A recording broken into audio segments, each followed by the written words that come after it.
The second class of fungi is ascomycetes.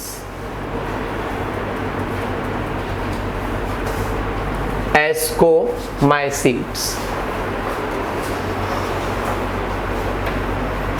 देखो बच्चों, when we talk about ascomycetes, ascomycetes के अगर हम हैबिटेट की बात करते हैं, कुछ मेंबर्स सैप्रोफाइट होते हैं, means they depends on dead plants and animals. बच्चों हम ये वर्ड 10 बार क्या 50 बार पढ़ चुके होंगे, बट अभी हमें याद नहीं हो रहा है ना, आवाज़ ही नहीं निकलती मुझसे। पता नहीं घर वाले खाना देते हैं कि नहीं देते हैं, क्यों Sania? Saprophyte means depends on dead plants and animals. Second is parasite, depends on living plants and animals, and they are coprophilous. coprophilous वो फंजाई होते हैं जो ग्रो करते हैं ऑन डंग।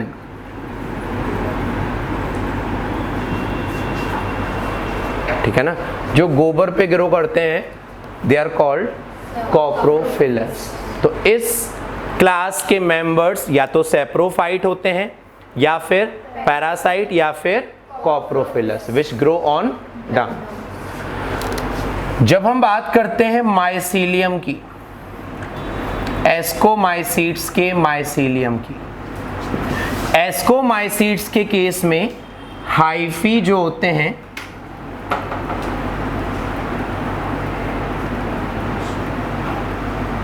ब्रांच्ड होते हैं, ठीक है, और इनके बीच में पार्टीशंस यानी सेप्टा प्रेजेंट होता है। क्लियर ये पॉइंट? तो जो हाइफी होते हैं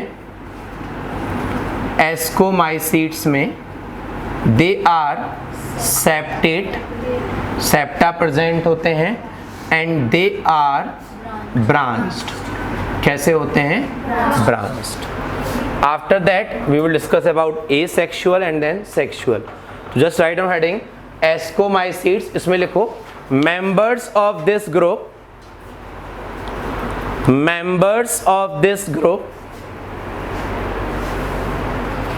members of this group are either saprophyte, members of this group are either saprophyte और parasite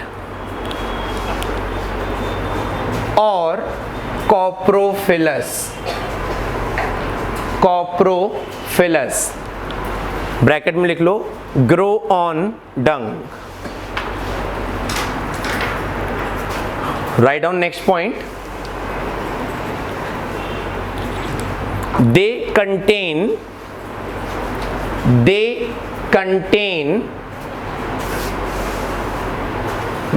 contain septate and branched mycelium. They contain septate and branched mycelium. They contain septate and branched mycelium. अब देखो बच्चों, when we talk about asexual reproduction, in fungi में asexual reproduction के time पर जो spore बनते हैं उनको हम कहते हैं कोनिडिया। क्या कहते हैं? देखो जैसे ये एक फंजाई है,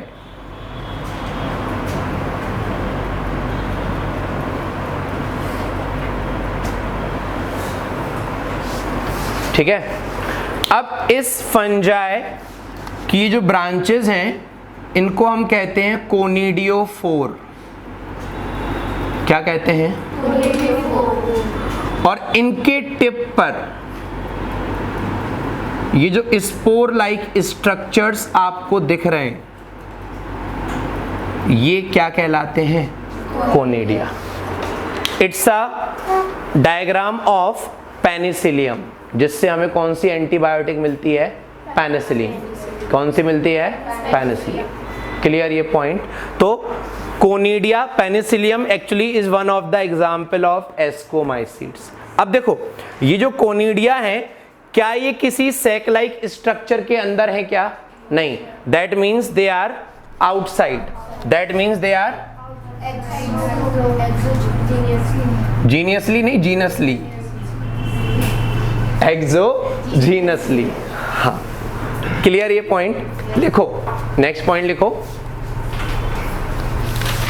ये 4B, 5B, 6B, 8B हो सकते हैं। अब ये डायग्राम अच्छा लग रहा है तुमको? लिखो, in these fungi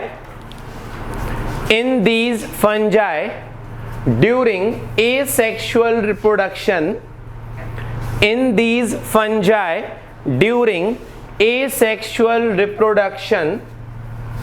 conidia are developed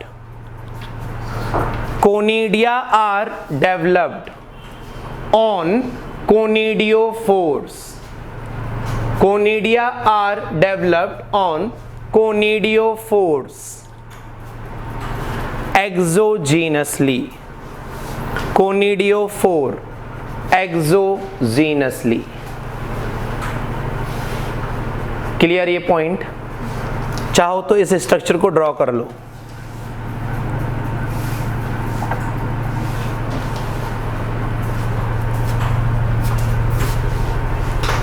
याद रहेगा उससे।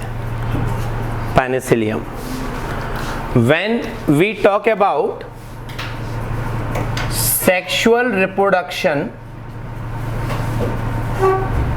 in ascomycetes, देखो यहां पर ये दो सेल्स या ये दो गैमीट्स हैं, ठीक है? Either they are 2 somatic cells और 2 गैमीट्स, ठीक है? अब ये दोनों गैमीट्स आपस में फ्यूज करते हैं। जैसे ही गैमीट्स फ्यूज हुए, यहां पर हुआ प्लाज्मोगैमी, फ्यूजन ऑफ साइटोप्लाज्म। क्या फ्यूज किए? सिर्फ और सिर्फ साइटोप्लाज्म। न्यूक्लियस अभी भी प्रेजेंट है इस तरीके से, ठीक है? अब कैरियोगैमी हुआ, मतलब फ्यूजन ऑफ न्यूक्लियस। अब ये जो स्ट्रक्चर बना बच्चों, जैसे देखो इसमें नंबर ऑफ क्रोमोसोम है n, हैप्लॉइड। ये कितना होगा? n+n। ये कितना हो गया? 2n, ठीक है? दोनों न्यूक्लियस फ्यूज कर गए। इस स्ट्रक्चर को हम नाम देते हैं एस्कस मदर सेल, ठीक है? क्या नाम देते हैं? Ascus mother cell. इसी को हम एस्कस भी कहते हैं। क्या कहते हैं? एस्कस। अब देखना क्या होगा, इस एस्कस में मियोसिस होगा और मियोसिस के बाद इसमें छोटे छोटे 4 स्पोर्स बनेंगे। 1 cell divide after meiosis to produce 4। इन स्पोर्स को हम नाम देते हैं एस्कोस्पोर्स। हो सकता है ये एस्कोस्पोर्स माइटोसिस करके फिर 4 to 8 हो जाएं, 4 to 8। और ये एस्कोस्पोर्स सैक लाइक स्ट्रक्चर के अंदर डेवलप हो रहे हैं, that means they are developing endogenously. Clear ये पॉइंट? अब देखो, suppose this one is a cup shaped structure of a fungi, ठीक है? अब यहां पर ये 2 अलग अलग सेल्स हैं, ठीक है? इन दोनों में फ्यूजन हुआ,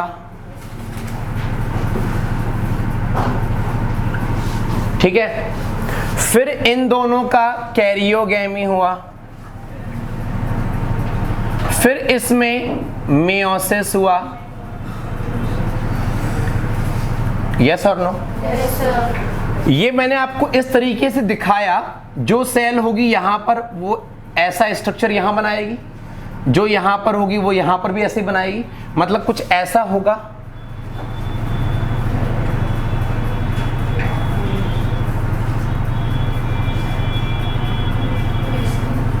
यस और नो?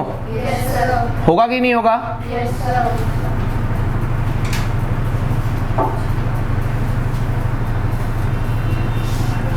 इन कई सारे एस्कस के अरेंजमेंट को, ठीक है, जब ये जो फंजाई की बॉडी है, जब ये सेक्सुअल रिप्रोडक्शन कर रही है तो इसको हम नाम देते हैं फ्रूटिंग बॉडी। क्या नाम देते हैं? और इस कंप्लीट स्ट्रक्चर को हम नाम देते हैं एस्कोकार्प। क्या नाम देते हैं? एस्कोकार्प। तो सुनो फिर से, एस्कोकार्प के अंदर दो अलग अलग सेल्स या दो अलग अलग गैमीट फ्यूज हुए, क्या बना? एस्कस मदर सेल, या जिसको हम क्या कहते हैं? एस्कस। उस एस्कस मदर सेल या एस्कस में फिर से क्या हुआ? मियोसिस। कितने एस्कोस्पोर्स बने? 4 to 8। ये एस्कोस्पोर्स कैसे हैं? एंडोजीनसली। कैसे हैं? और एस्कोस्पोर या एस्कस जिस फॉर्म में अरेंज हैं, उनके ग्रुप को या उस फ्रूटिंग बॉडी को हम क्या नाम देते हैं? एस्कोकार्प। तो just draw it, next class में मैं इसको मेंशन कर दूंगा आपको। ओके।